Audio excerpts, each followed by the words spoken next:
When God created the world, He gave mankind free rein over everything in the garden, but He kept one tree for Himself.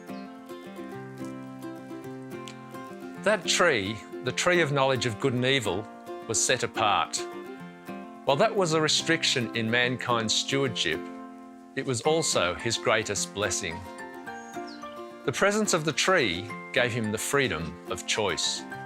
If there was no restriction, if there was no tree, then there would have been no power of choice. Every time Adam and Eve looked at the tree, they remembered that God was the owner and the one who provided everything: their food, their shelter, their clothing.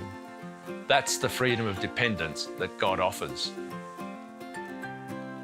It's my belief that God ordained tithing as a substitute for the tree of knowledge of good and evil. First, tithe, like the tree in the garden, was a reminder that God is the owner of everything.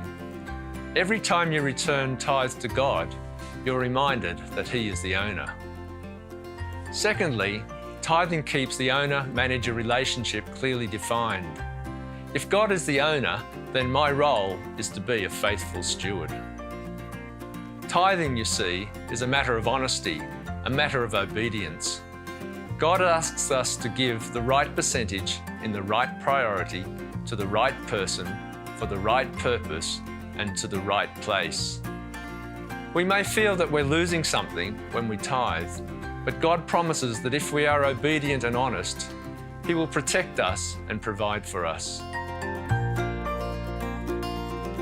As it says in Luke 6:38, and I'm quoting from the Message, God promises to give back to us with bonus and blessing.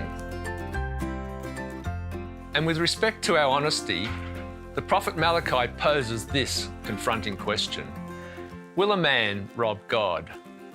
Our first thought is that we're robbing God by not returning His tithe or being generous in our offerings. But to me, the failure is much more fundamental than that. When we don't return God's tithe, the tithe which is set apart and holy, it's identity theft. When we don't return God's tithe, we're actually saying, God, I don't recognise you as the owner, and that's identity theft.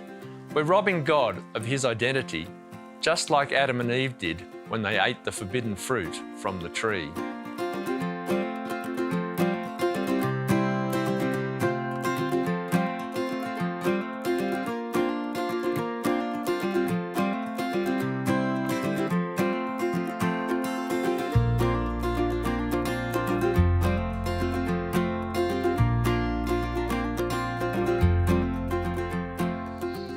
The question that I want to leave with you is not, will you rob God, but will you rob yourself? When you're not obedient and honest in your tithing, then you are robbing yourself of the incredible bonus and blessing that God offers and the freedom that comes from obedience to God.